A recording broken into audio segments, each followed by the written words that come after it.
What is going on, brothers and sisters? Eric Rosen here, your internal strength coach, here to show you how to overcome your greatest challenges so you can shine your brightest light. It's the date today. I believe it's Wednesday. I know that much. We're going to say that today is November 14th, 2018. I think that's right. And the message that I got prepared for you guys today is a little riff about your sleep. Um, if you guys haven't heard this before, how critical your sleep is, I'm gonna just cover a quick few pointers on not only why it's wise to value your sleep, but also why it's wise to not overvalue your sleep. So, number one thing that comes to mind is just how important sleep is for your performance the next day, right? Or even days afterwards, since you can get into sleep deprivation if you're not getting enough sleep and then you're tired for a few days. um, you In order to perform your best, I mean, it's real simple. If you're not getting the adequate sleep that you need, you're basically, this, I don't need to really tell you this, but you're going to be a zombie possibly the next day. You're reliant on stimulants to get you through the day, which can be troublesome because while it kind of makes you feel like a race car, I think that ultimately, because you're so low on natural energy, you may not be getting the same type of, you know, feelings and intuition that I'm encouraging you guys to discover for yourself. You might find yourself in just more of a logical only mindset of just trying to get stuff done and just racing through the day and basically just being a taskmaster where it feels good to get stuff done, but you're just jumping high octane fuel in a car that really actually needs a tune up, and that tune up is your sleep. And by doing that, you're just potentially missing out on not only accomplishing critical task, but maybe just not only having an awareness for how you're actually really feeling throughout your day, but the awareness on just, is the things that you're doing actually in alignment? Is it part of your plan that's really going to get you to really where you want to go? So, and then also, on more of, I guess, more of the feminine side of things, it's how your subconscious mind, when you sleep, is able to piece things together. I mean, a lot of times, we're consciously processing things throughout the day, and the opportunity that we have the most is to get into a dream state when we sleep that's achieved the deeper cycles of sleep. And this allows you to not only, integrate what happened in your conscious thinking mind throughout the day with your subconscious mind to access these other parts of your brain that we're not often using, but it's just going to give you um, an opportunity to understand things better. A lot of times, a common thing is for people to have dreams that on the surface, seem kind of random and bizarre. And there's all, you can just Google, dream interpretation, I would recommend. But a lot of times you'll find that you're being told something in your dreams from your subconscious that you're not aware of in a conscious waking state. For example, you guys have heard me talk about how I sold my Chevy El Camino. Um, I would like to dream a lot more than I do, but I definitely don't dream as much as I want to, and I definitely don't have reoccurring dreams. I was having a reoccurring dream of me still driving the car when I'd actually sold it to the kid, but I was still driving it. So on the surface, it seemed like, oh, well, maybe I just haven't fully let go. I haven't consciously let go of that car, even though it's not physically here, like it's gone.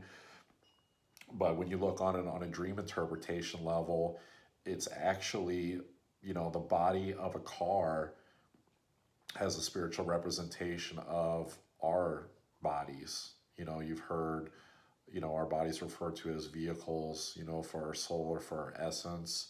And so what it actually was I was peering into the past, okay, because that car is now from my past.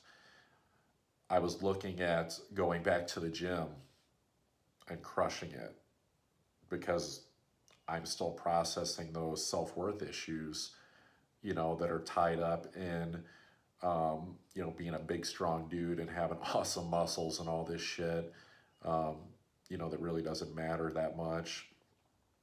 But also the unhealthy relationship mostly that I have with it is the real reason not to go back. And so I was really considering going back, and I was thinking, oh, I won't make the decision yet, maybe after this Venus retrograde.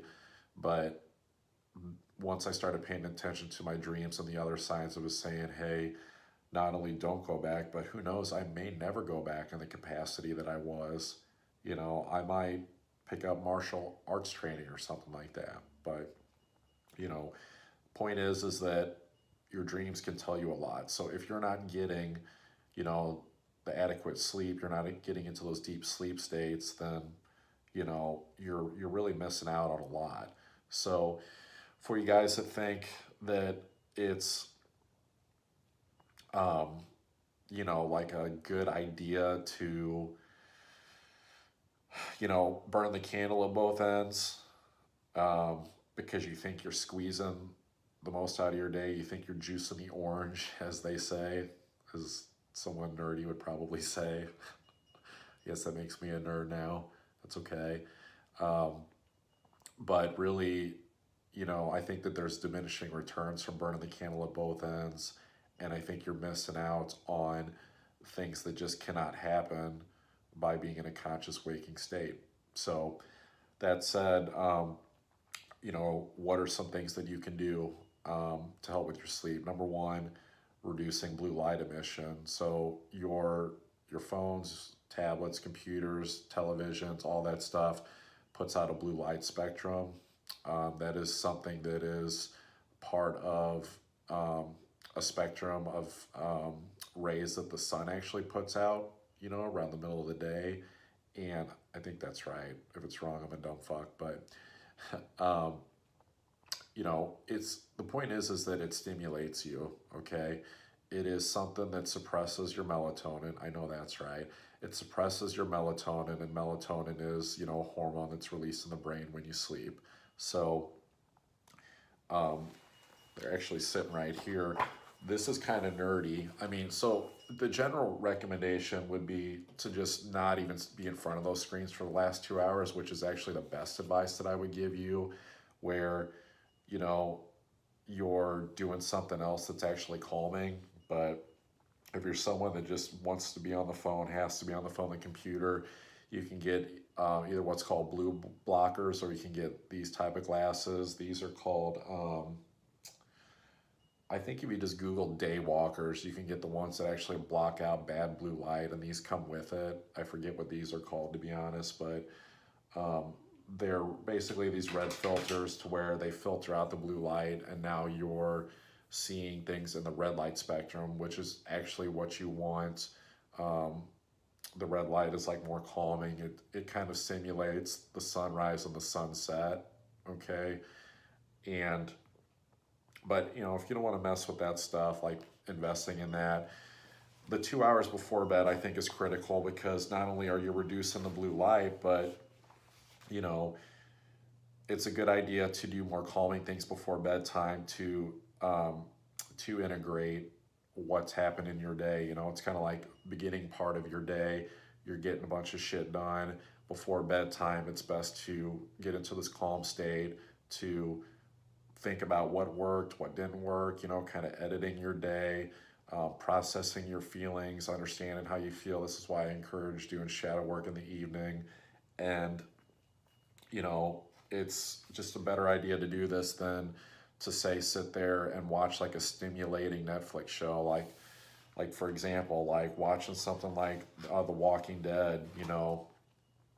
This drama action stuff is not really a good show to like watch before bedtime, because it can get your adrenaline pumping a little bit. I mean, these people are in life or death situations. So, um, if you are going to watch something, I would encourage to watch something a little bit more peaceful. A couple other things real quick. I wouldn't do coffee, any type of stimulant after say 1 or 2 o'clock in the afternoon. Okay, so that has time to process out your system, so that it's not, messing with not only when you go to sleep, but the quality of your sleep. And then this is a really, I think, important one too. Having your room as black as can be in terms of no light coming in. Okay, I have blackout curtains, like it keeps all the light out. Ideally, you do not want to be able to like see the outline of your hand when you hold it up when you're in bed at night. That's how dark you want it. You know, hotel rooms, a lot of people's bedrooms, they're letting way too much light in. If you're thinking about, um, well, I want to be able to see if I get up when if I have to go to the bathroom in the middle of the night like that's not worth like disturbing your sleep for. Like you want it as dark as can be. I mean, think about it. That's how our ancestors slept. I'm not going to get into the whole ancestral thing, but um, like there was no like artificial lighting back then. It was just dark. There was fire, there was flame, and that was it. Um, and then another one, putting your phone in airplane mode. Okay, I talked about how, 5G frequency is like not good for the body. People are like leaving their phones on at night and then plugging them in and putting them on the headstand. That is a terrible idea.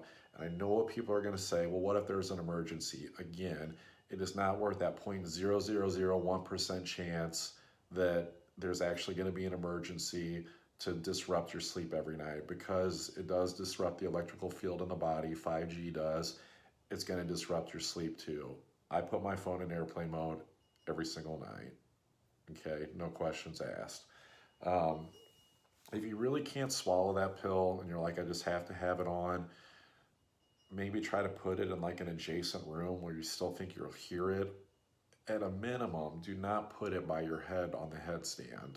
Okay, so that said about valuing your sleep, let's talk about, not overvaluing your sleep. So I think that um, in general, what I've seen, not only from my own experience, but talking with other people, is that people that overvalue their sleep are actually generally seem to be a little less happy. They just, it's almost like they can't enjoy the waking state enough, that they are enjoying their Z's so much where they're allowed to not be processing, not be dealing with like the problems, the issues of their day. It can become kind of a little bit of a retreat from actually handling your problems. So believe it or not, just like people use food and drugs and alcohol, sleep, can kind of be this innocent looking thing that you overindulge in. Just like anything is, too much of anything is not a good thing.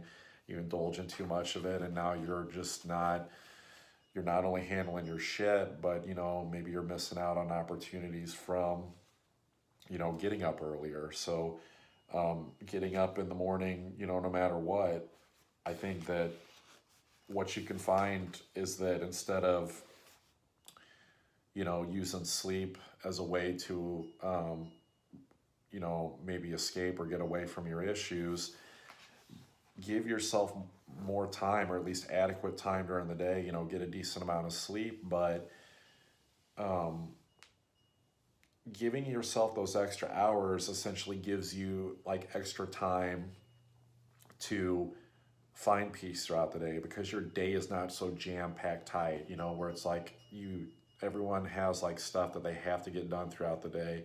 The more that you're sleeping, the tighter the window that you have to cram shit in. And so the less opportunities, the less gaps you have in your day to take breaks, to process your feelings, to understand what's going on, just taking breaks in general. Otherwise, it's just going to feel like, you know, jamming things in, and then, you're hitting the pillow at the end of the night. I mean, to me, that just sounds like you don't really have much of a life, to be honest, because you're basically just, again, being a taskmaster, and then you're just trying to get shit done at the end of the day. So that's what I have for you guys. Facebook, YouTube, Eric Rosen Coaches, and then my website, ericrosencoaches.com. Appreciate you guys stopping by. If you haven't already figured it out, today has been a nice, kind of fun, it's a little bit of edgy excitement type of day.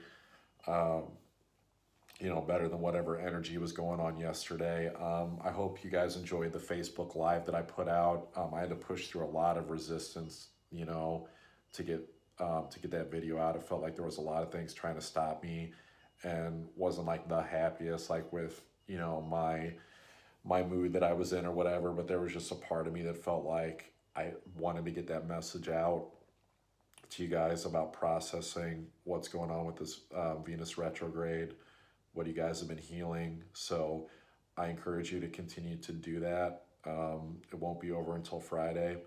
And then take a look at my post too about Mercury retrograde that's starting Friday. That's valuable info as well. So I appreciate it, guys. And I will talk to you later. Take care.